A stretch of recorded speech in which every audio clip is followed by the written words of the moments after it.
اور فرمایا کہ اس سے قیامت کے دن اس کی رعایا کے بارے میں پوچھا جائے گا، سوال کیا جائے گا اس سے کہ رعایا بھوکی مرتی رہی، رعایا مہنگائی سے تنگ ہو کے خودکشیاں کرتی رہی، لوگ اپنے بچوں کو بچیوں کو اٹھا کے کچرا کنڈیوں کے اندر پھینکتے رہے، ان کے گلے دبا کے ان کو دریاؤں اور سمندروں کی نظر کرتے رہے، تمہاری امیری اس وقت کہاں تھی؟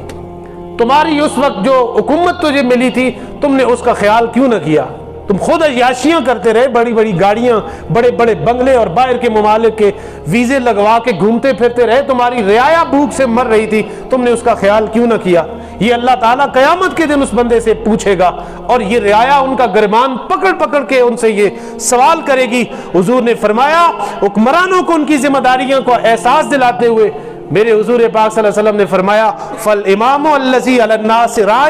وهو مسئول عن رعیتہ، فرمایا یہ تمام رعایا کا ذمہ دار ہے جو بندہ منتخب ہوتا ہے۔